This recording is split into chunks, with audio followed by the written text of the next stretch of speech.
You recently had a battle for liberty against Parliament. How did it go? What tools did you use in your battle? You used words. Words were your weapons. Were your words very effective? Were they powerful? Or were they a total failure? Why? What makes words powerful or not? Words have power. Words can greatly affect an action. Think about how words coming from your parents or your teachers can cause you to act. A word from a parent can make you clean your room or do your homework. A word from a friend informing you that a person that you likes you too. It can bring you happiness, joy, and yes, even some fear. In Hindu religion, the most sacred of all words is Hindus believe that God started chanting the word to begin the creation of the world. In Christian and Jewish scripture, the Bible and Torah, the creation began with the words, "Let there be light," and there was light. Hinduism, Christianity, and Judaism make up just under 1/2 of the world's population.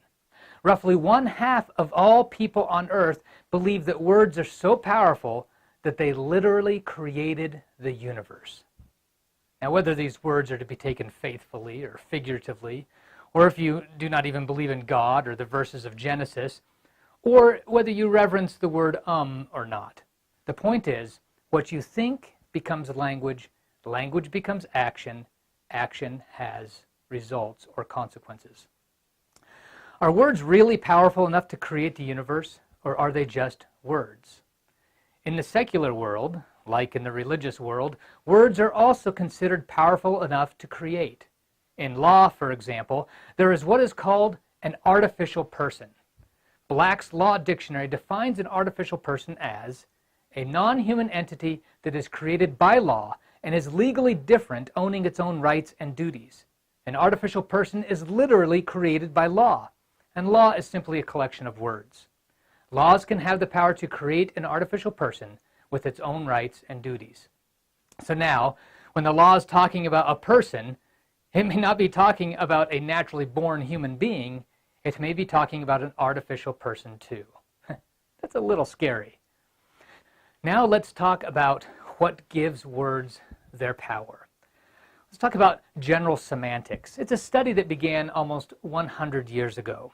Among other things, general semantics theorizes that words are simply symbols and that they are not the things that they symbolize. To a general semanticist, it is a flaw or mistake in our language to confuse the word itself with what the word stands for. Now, while the ideas of general semantics are technically true, they are not completely true because it removes the emotional equation and the humanity almost completely out of it. Although general semantics has its merits in theory and some practical uses, overall it is too literal. It's oppression. I have briefly presented some of the ideas of general semantics in order to present a better understanding of the power of words and of language. In understanding that power, it is important to know what gives words power. We do. That is what general semantics is missing. Humanity is part of the equation when talking about the power of words. General semantics is oppression. On the other hand, complete emotional reaction to words is chaos. It is important to consider the extremes of the heartlessness of general semantics to the unbridled emotional connection to words so we can discover and find the balance between the two. Words do have power in real life. To completely separate words from their meaning takes the humanity out of language. On the other hand, it would be unwise to take words so literally that they have a debilitating effect on you. If you have a fear of large dogs, for example, it would be debilitating to hear the word Rottweiler if it was taken so literally as to conjure cold sweats and trembling fear. However, it would be even more dangerous if you separate the word from the fear so completely that when someone yells, "Rottweiler!" you casually go about your merry way. Now, language makes us uniquely human. Language is a beautiful development of humankind. We cannot only relive our own experiences, but we can allow others to share our experiences with us by reciting those experiences in language or in words. Others can share our joy, fears, embarrassments, love, hate, and so much more, all through language. Words by themselves are just symbols. They only represent the thing they symbolize. By themselves, they have no power. But when we attach ourselves to those words, connect them with our life story, then speak them to another, we pass part of ourselves to that person. The word becomes the vehicle to impart our thoughts, our emotions, and experiences to another. The word now carries power. To accomplish this requires that we speak the same language. Now, one definition of language is when two or more persons agree to the same sounds, to the same ideas. The expression of these sounds by one person communicates his ideas to another. When two or more people agree that a word has a particular meaning, they are speaking the same language. Human communication, or language, can literally transcend time. Grandpa can relate a story of his childhood to his grandchildren some 60 years after the event occurred. His language can transport all the emotions, settings, props, and context from the event right to the moment he captivates his young audience. In fact, language is so powerful that an event hundreds of years ago can be recounted by someone who was not even there. Yet their words can bring the long past event to life in the present. One of the many benefits of the uniquely human creation of language is the ability to exchange ideas, thoughts, feelings, and experiences quickly. We can sum up entire lives in a short story, a phrase, or even a single word. The entire phrase of the past does not even need to be used to convey a message. One small step is all that is needed to convey something of great achievement. Of course, the entire phrase comes from Neil Armstrong's moon landing quote, "One small step for man, one giant leap for mankind." The longer society exists, the better and more efficient we get at communicating ideas, thoughts, feelings, and emotions. We still use phrases and terms from hundreds of years ago to convey our thoughts. Shakespeare and Benjamin Franklin continue to shape our society with their metaphors and wit. "A penny saved is a penny earned," or "to be or not to be." Even our high-tech world uses electronics terms that Benjamin Franklin coined, such as positive and negative. Building on the human experience from person to person, generation to generation, decade after decade, through the centuries, we all become part of the human story. We all become part of the miracle of language. You have probably heard the old saying, "Sticks and stones will break my bones, but words will never harm me." Now, this old adage is designed for the hearer, not the speaker. It helps the hearer make correct choices regardless of what others are saying. It is a way of maturing your mental discipline as you interact with others by way of language. But, as you know, anyone who has experienced language aimed to hurt has learned words can hurt. Words can hurt deeply, especially if they are specifically designed to do so.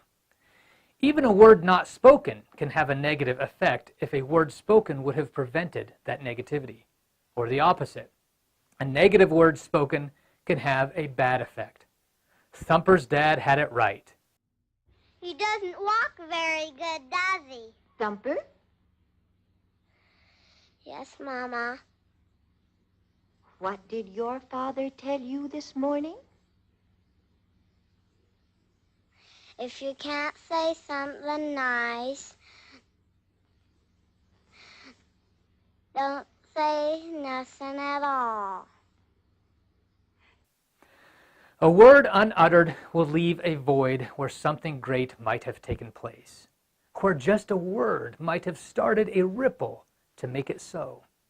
The opposite to that is also true. A word unuttered might prevent something terrible from taking place.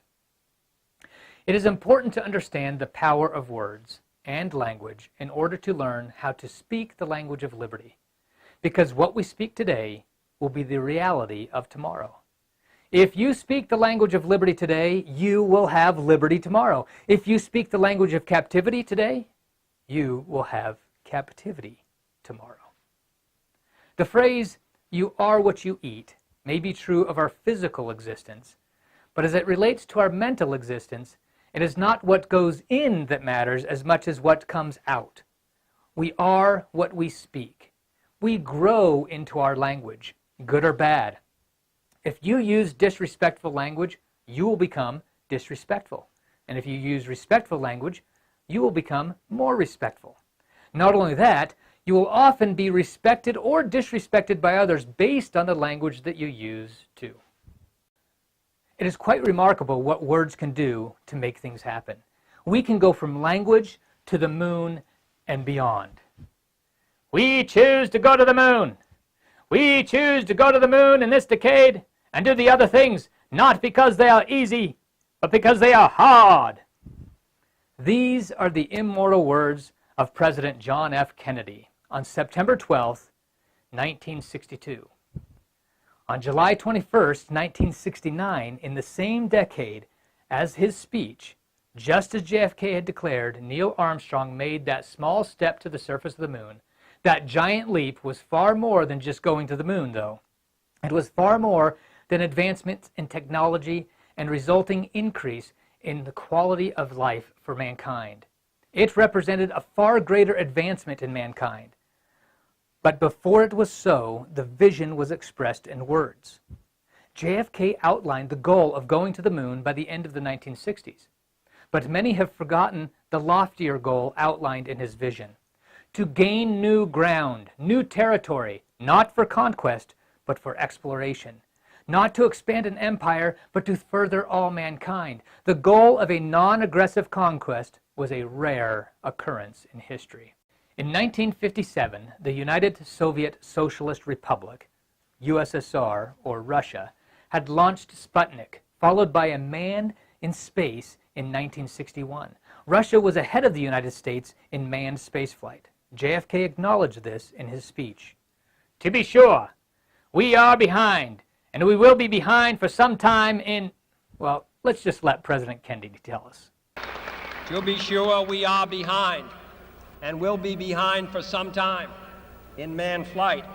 But we do not intend to stay behind, and in this decade we shall make up and move ahead. Russia's intention was to conquer space. They were following thousands of years of man's desire to gain dominance over his fellow man. That was not the vision of JFK. It was not the vision of America. For the eyes of the world now look into space, to the moon, and to the planets beyond. And we have vowed that we shall not see it governed by a hostile flag of conquest, but by a banner of freedom and peace. We have vowed that we shall not see space filled with weapons of mass destruction, but with instruments of knowledge and understanding. Yet the vows of this nation can only be fulfilled if we in this nation are first, and therefore we intend to be first.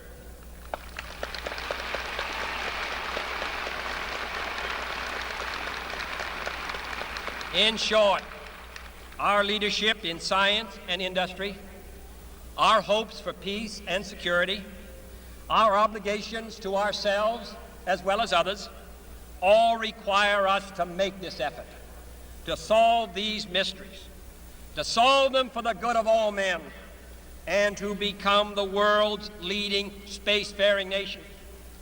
We set sail on this new sea because there is new knowledge to be gained and new rights to be won, and they must be won and used for the progress of all people.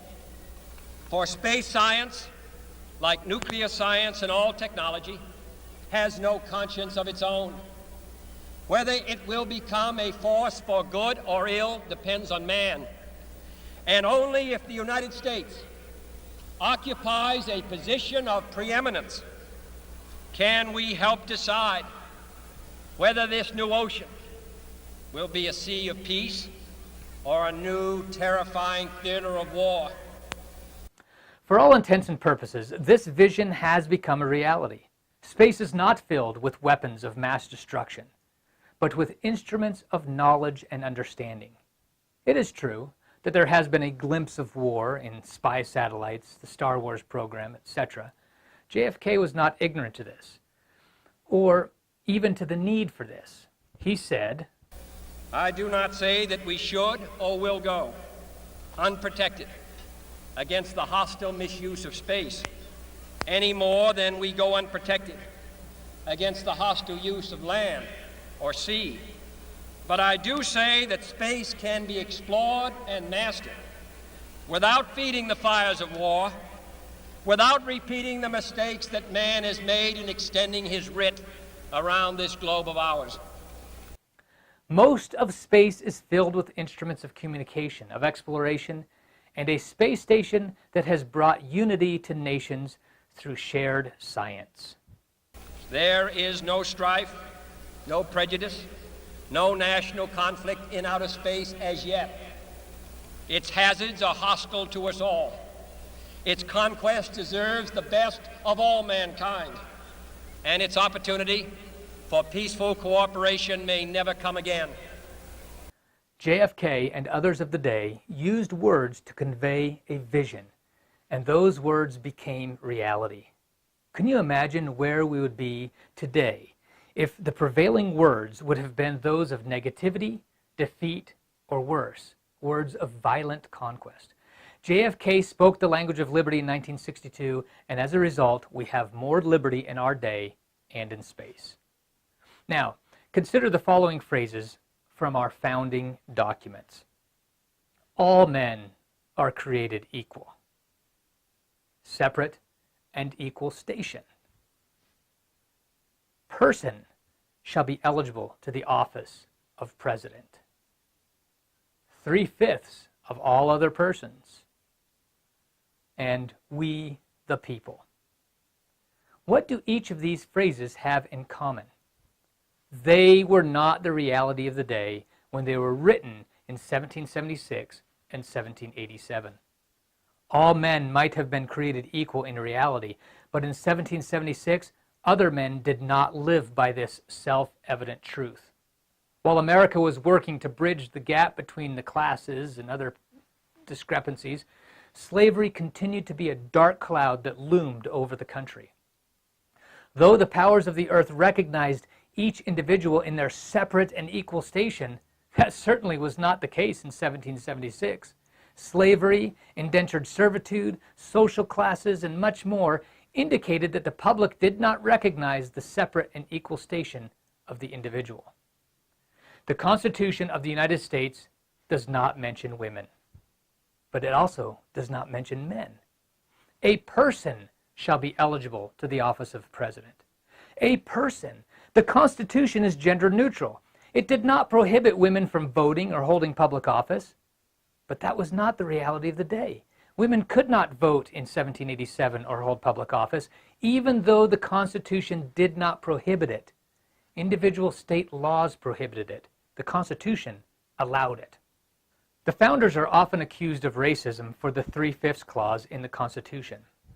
The 3/5 clause seemingly declared that a black person was worth only 3/5 of a white person. To the contrary. First of all, the clause only pertained to a slave and not a free black person, and was therefore instrumental in freeing the slaves by giving less representation to the slave states. This fact was discovered by the self-educated former slave Frederick Douglass. In 1860, of the 3/5 clause, he said, "It is a downright disability laid upon the slave-holding states, one which deprives those states of 2/5 of their natural basis of representation. A black man in a free state is worth 2/5 more than a black man in a slave state, as a basis of political power under the Constitution. Therefore, instead of encouraging slavery, the Constitution encourages freedom by giving an increase of 2/5 of political power to the free states over the slave states. So much for the 3/5 clause. Taking it at its worst, it still leans to freedom, not slavery. For be it remembered that the Constitution nowhere forbids a colored man to vote. The phrase, "we the people," did not necessarily represent all the people when it was written, but it does today. In fact, all of those phrases were not the reality of their day, but they are the reality of our day. They are positive, optimistic, and forward-thinking. Those phrases were the language of liberty.